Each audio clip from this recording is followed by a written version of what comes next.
Hi, Patrick Russell, EA, coming back to you from mmtaxman.com studios. In today's episode, we're going to change it up again, just a little bit. Today we're going to be spotlighting what we like to call in the office the extra conscientious taxpayer. These taxpayers are tough-minded people who work very hard for their money and will work even harder to keep from paying a dime in taxes. These individuals are on average keen with college education, have professional careers, and are high income earners, and are very, very crafty.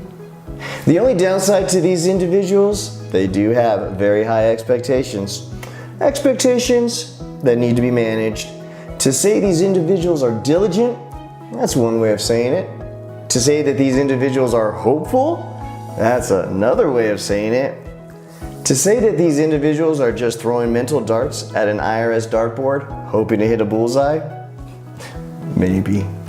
As a tax consultant, personally, my tax season is filled with annual visits from a variety of extra conscientious taxpayers. It's just part of the job. To get a much clearer picture of this type of person, I was able to dig into our mmtaxman.com video archives, and I was able to pull up a recent interview on a tax case I worked with a new client, Kimberly. If a picture is worth 1,000 words, I believe this actual footage of an actual client interview will prove to be very enlightening. See for yourself. Thanks for coming in today. We really appreciate you giving us the opportunity to work with you this year. And on a referral, no less. We love new clients that come from the word of mouth. Tell me a little bit about yourself and give me a little bit of a lay of the land of what happened to you last year. Hello, Mr. Russell. My name is Kimberly, and I'm here to see if you can assist me with my personal income taxes. I have a really high-paid position in the company that I'm currently working for, and I'm making so much money. I need your advice in what's the best way to maximize my expenses because I want to pay the lowest taxes possible. My fiance CPA mentioned all these credits, and I want to see if you can assist me with this. I'll be more than happy to assist you. What about the adoption credit? Oh, I am so sorry. I didn't even know you had a child. Did you adopt somebody last year? No, but what about if I adopted a puppy? Well, did you adopt a puppy last year? No, can I say I did? Will that help? No. And have you ever heard of the word karma? How about the foreign earned income tax credit? Oh, did you work out of the country last year? No, but I went to Spain on vacation. Will that help?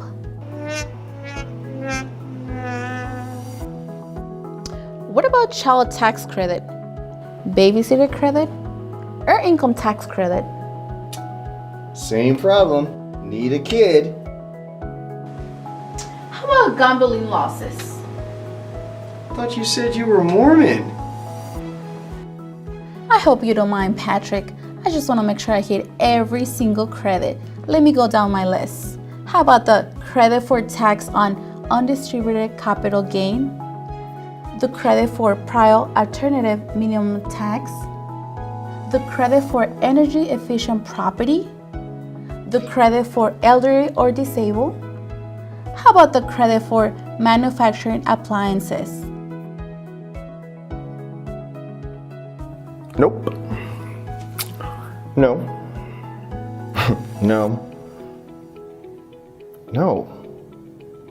Without a doubt, Kimberly, we've gone through the entire Internal Revenue Code book and we've examined every credit and every deduction that exists today. Tell me, are you satisfied with your tax return? Definitely, Mr. Russell. I trust you. Plus, I just ran out of tequila and my lactose just died. Thank you, Kimberly. And thank you to all our extra conscientious clients. Here at mmtaxman.com, rest assured, we spend the off-season training and staying up to date on all the latest changes to tax rules and regulations, especially any changes to those home run deductions and credits that would affect the majority of our clients in a good way. Because at mmtaxman.com, we always want to be ready to let you know exactly why that credit or write-off just doesn't apply to you. Segueing to Today in History. Mark this day, people. President Trump got the memo. There is little time left between now and the election, but there is no question the script has been flipped.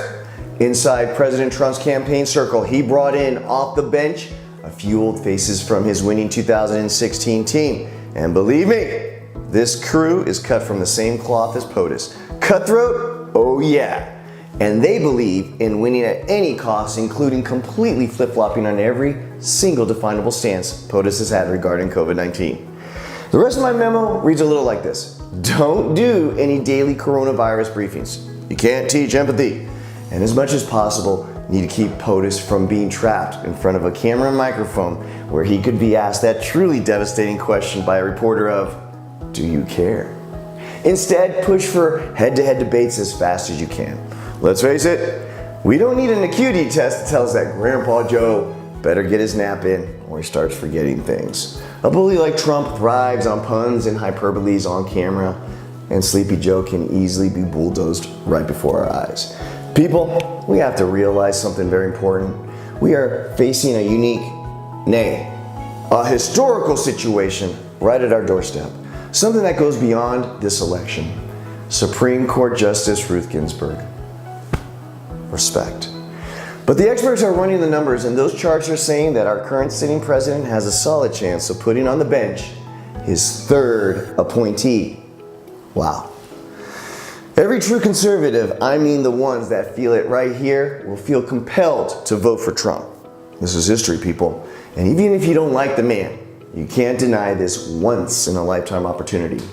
The powers that be, the ones that get off knowing they affected the course of history, this is simply too great of an opportunity of securing on the back end the entire conservative agenda, and with the orange one drawing the blueprint of how to handle those pesky challenges to presidential authority. Just sue, baby. And don't take no for an answer until you get in front of those said Supreme Court justices, and then let the chips fall where they may. The precedence for a conservative president acting and looking more like a king is being shaped right now. That's happening today in our history. And now, segueing to click that exit button, movie of the day. Returning back to Netflix and returning back to the original purpose of this piece, I submit to you, The Wrong Missy. It didn't take me long at all, like the first scene, before Lauren Lupkus, that wacky female lead, went total Jim Carrey on me with her physical comedy, going real hard on those facial expressions. I mean real hard, like they were guided missiles meant to hit your eyes and make it cringe. Her antics in the first 5 minutes destroyed any chance of me getting past the opening bar scene where we meet her and the unfortunate co-star to this debacle, David Spade. David's straight man sidekick routine only works when the actor he's a sidekick to is any good. Well, Lauren Lapkus is no Chris Farley. She's not even a Rod Schneider. So save yourself the time. I wish I did. Segueing to the song of the day. In today's song of the day, I present Let the Good Times Roll by Jimmy Allen with a little help from the deep down dirty South hip hopper, Nelly. This is a crossover song if there ever was one, fusing country with some deep South R&B rhythm, and it hits smoothly on both sides. Whether your day includes keeping your grill bright or making sure you're getting all the mud off your truck tires, this song will brighten your day. The first couple of notes is all you need to realize you're listening to a drinking song. It's always a special moment for me when I come across and discover a fresh and fun new drinking song. I love this song because it transcends traditional boundaries, skewing what we think we know is country and what we think we know as R&B and hip hop. You can't help but be reminded of Lil Nas and Old Town Road, right?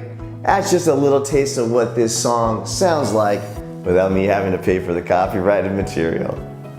Good Times Roll sends us a clear message of how music is evolving and traditional definitions aren't always going to be good enough. Good Times Roll, definitely worth a listen.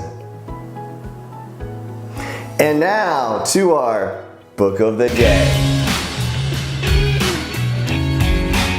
Today, I'm not just going to highlight one particular book, because there's an author I really want to share with you.